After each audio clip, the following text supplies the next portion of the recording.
नमस्कार विद्यार्थी मित्रांनो, इयत्ता 9वीच्या सायन्स अँड टेक्नॉलॉजी पार्ट 2 या भागातील प्रकरण 7वे म्हणजे एनर्जी फ्लो इन अन इकोसिस्टमच्या दुसऱ्या व्हिडिओमध्ये आपले सर्वांचे स्वागत आहे। या व्हिडिओमध्ये आपण बघणार आहोत food chain and food web.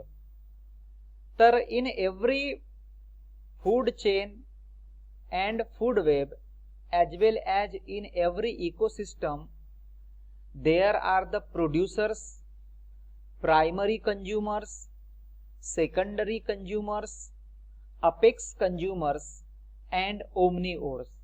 means in every ecosystem there is a flow of energy because every organism requires energy for survival। प्रत्येक सजीवाला जिवंत राहण्यासाठी स्वतःचे अस्तित्व टिकवून ठेवण्यासाठी एनर्जीची गरज असते आणि म्हणून in every ecosystem there are the different levels. These different levels are producers, primary consumers, secondary consumers, apex consumers आणि omnivores. So let us discuss about these trophic levels which are found in the food chain and food web। पहिली जी term आहे ती म्हणजे producer म्हणजेच उत्पादक। These producers are called as autotrophs। These autotrophs are source of food to the primary, secondary, tertiary and omnivores। Generally the producers are green plants, algae and some bacteria। these are the producers। हिरव्या वनस्पती ह्या सगळ्या सजीव सृष्टीला अन्न पुरवणाऱ्या वनस्पती असून त्यांचा समावेश प्रोड्यूसर मध्ये होतो। In the process of photosynthesis they converts solar radiation, solar energy into chemical energy and it is stored in the form of food। नंतर आहे primary consumers. These are called as herbivores म्हणजेच शाकाहारी। तर primary consumers म्हणजेच काय? The organisms which directly depend upon autotrophs और producers they are called as primary consumers. म्हणजे जे सजीव प्रोड्यूसर्सवर अथवा ऑटोट्रॉफ्सवर अन्नासाठी अवलंबून असतात त्यांना आपण प्रायमरी कंज्युमर्स किंवा हर्बिओर्स म्हणू। एग्जाम्पल आहे grasshopper, squirrel, cow etc। नंतर आहे secondary consumers. They are called as carnivores म्हणजे मांसाहारी। These organisms they use herbivores as their food. म्हणजे असे सजीव जे प्रायमरी कंज्युमर्सवर म्हणजेच हर्बिओर्सवर अन्नासाठी अवलंबून असतात they are called as secondary consumers. Examples are frog, owl, fox, lizard etc। याच्यानंतर तिसरा जो ट्रॉपिक लेवल असतो दॅट इज अपेक्स किंवा top consumers. These apex consumers और top consumers they use herbivores as well as carnivores as their food. म्हणजे जे apex consumer असतात हे हर्बिओर्स आणि कार्निओर्स म्हणजे प्रायमरी कंज्युमर्स आणि सेकंडरी कंज्युमर्सना जे खाऊन जगतात they are called as apex consumers और top consumers. And upon the apex consumer no other animal feed on them. म्हणजे हे अगदी उच्च पातळीला असतात। For example tiger and lion these are the examples of the apex consumers किंवा top consumers. आणि एक याच्यामध्ये एक विशिष्ट असा असतो that is the omnivores. Omnivores are such organisms which it's either other animals और plants they are called as omnivores. याला आपण मराठीमध्ये म्हणूया मिश्राहारी। जे दुसऱ्या प्राण्यांना आणि वनस्पतींना खाऊन जगतात अशा ना आपण ओमनिओर्स म्हणूया। एक्झाम्पल आहेत humans and bear etc. In this section we have to keep in mind that in every food chain and food web, there are the producers, primary consumers, secondary consumers, and apex consumers or top consumers. In this topic, we will discuss about food chain म्हणजेच अन्न साखळी. तर अन्न साखळी किंवा food chain म्हणजे काय? Food chain is nothing but transfer of energy and nutrients through a succession of organisms through repeated process of eating and being eaten. अन्न साखळी ही अशी प्रक्रिया आहे की जिच्यामध्ये न्यूट्रिएंट्स आणि एनर्जी ही एका सजीवाकडून दुसऱ्या सजीवाकडे ट्रान्सफर होत असते विथ द प्रोसेस ऑफ खाणे किंवा खाल्ले जाणे. याला आपण म्हणूया food chain. In food chain the directional flow of material and energy from one organism to another organism takes place. या फूड चेन मध्ये energy as well as nutrients जे असतात किंवा जे मटेरियल्स असतात they flow from one organism to another organism. उदाहरणार्थ, we know that green plants are the autotrophs. They trap the solar energy from the sun. But when they are eaten by the herbivores, जेव्हा या वनस्पतींना herbivores म्हणजे शाकाहारी प्राणी जेव्हा खातात तेव्हा मटेरियल आणि एनर्जी यांचे जे ट्रान्सफर आहे, यांचं जे फ्लो आहे हे एका डायरेक्शन कडून दुसऱ्या डायरेक्शन कडे म्हणजे एका ऑर्गॅनिझम्स कडून दुसऱ्या ऑर्गॅनिझम्स कडे होत असते. So there is a definite sequence of interaction between producers, consumers and saprophytes is also called as food chain.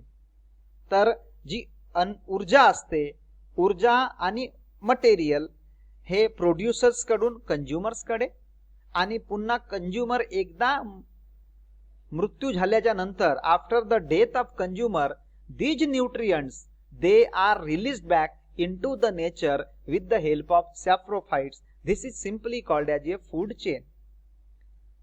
आता याच्यामध्ये महत्वाचं म्हणजे काय की ट्रॉपिक लेवल म्हणजे काय? In every ecosystem there is a trophic level. So each level in the food chain is called as ये trophic level.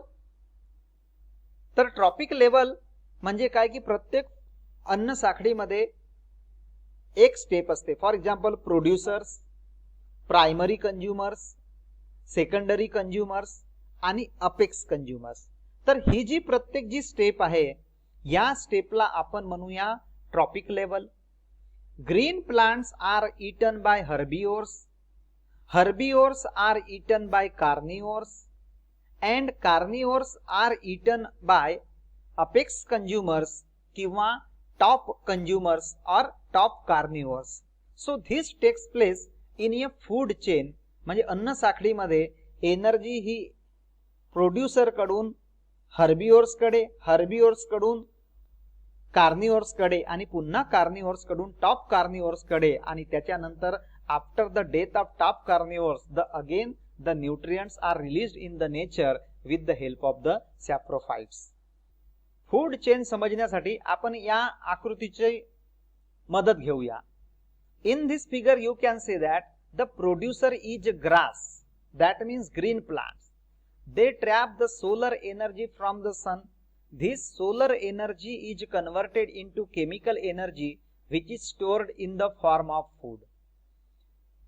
This grass is eaten by the grasshopper. Grasshopper is a herbivore. It is a primary consumer. त्याच्यानंतर हा जो नाकतोडा असतो या नाकतोड्याला खाऊन जगतो frog. So that's why the frog is a secondary consumer. या बेडुकाला खाऊन साप आपले जीवन जगत असतो. So that's why it is a tertiary consumer. आणि सापाला खाऊन हॉक जगत असतो. This is A final consumer म्हणजेच हा काय आहे टॉप कार्निओर्स आहे. After the death of hawk, the body is acted by the fungi, that means the decomposers म्हणजेच saprophytes, and then the nutrients are released into the soil in air and again it is used up by the producers. So here there is a continuous flow of energy and material in a particular direction आणि म्हणून याला आपण म्हणायचं food chain. But in nature there are the different food chains. Nature मध्ये वेगवेगळ्या प्रकारच्या food chain असतात. त्या फूड चेन बद्दल आपण समोर जाणून घेणार आहोत. आता ट्रॉपिक लेवल म्हणजे काय की each level at the ecosystem is called as a trophic level. So the energy is trapped by the autotrophs. हे म्हणजे एक trophic level. Second trophic level will be herbivores. Third trophic level will be primary carnivores. त्याच्या पुढला secondary कार्निओर्स आणि शेवटचे म्हणजे tertiary कार्निओर्स. अशा पद्धतीने the energy is going from one trophic level to another trophic level in each and every ecosystem. या slide मध्ये आपण जाणून घेणार आहोत फूड वेब म्हणजेच अन्नजाल. तर in the ecosystem there are the many food chains.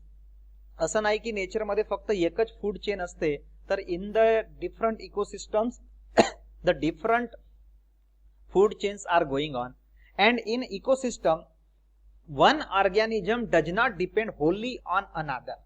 कोणत्याही इकोसिस्टम मध्ये एक ऑर्गॅनिझम हा फक्त दुसऱ्याच एका ऑर्गॅनिझम वर अवलंबून असतो असं नाही.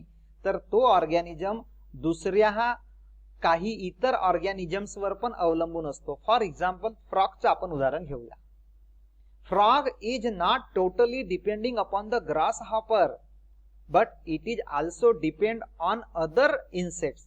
So that's why in any ecosystem one organism does not depend wholly on another. The sources are shared especially at the beginning of the chain. The marsh plants are eaten by variety of insects, birds, mammals and fishes, and some of the animals are eaten by several predators. म्हणजे जे वेगवेगळे resources असतात, वेगवेगळे जे sources असतात, these R shared. यांची विभागणी केली जाते चेनच्या सुरुवातीला. जसं उदाहरणार्थ दलदलीच्या ठिकाणी आढळणारे जे प्लांट्स असतात यांना काही किडे कीटक खातात. या कीटकांना बर्ड्स खातात, मॅमल्स खातात, फिश खातात आणि सेव्हरल प्रिडेटर्स यांच्यावर जगतात. So food chains are interconnected at various levels and therefore food web is formed. आता फूड वेब म्हणजे काय? फूड वेब म्हणजे अन्नजाल. तर a complex network of interrelated food chains makes up a food web and food web maintains the stability of the ecosystem.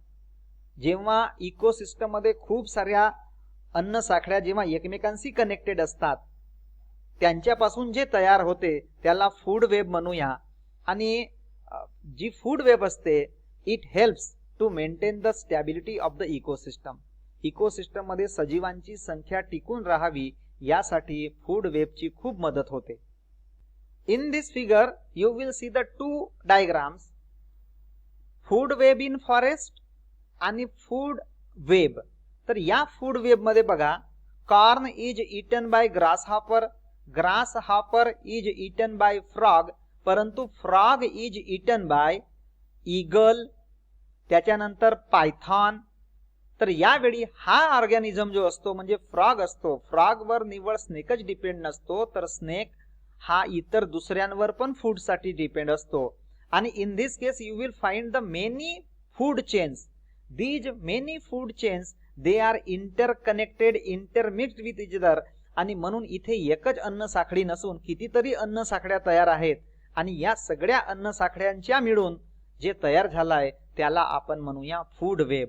तर ज्या वेगवेगळ्या ecosystems असतात in different ecosystems the different food chains are there and when these different food chains mixes with each other there is a formation of food web. तर या food web मध्ये forest food web मध्ये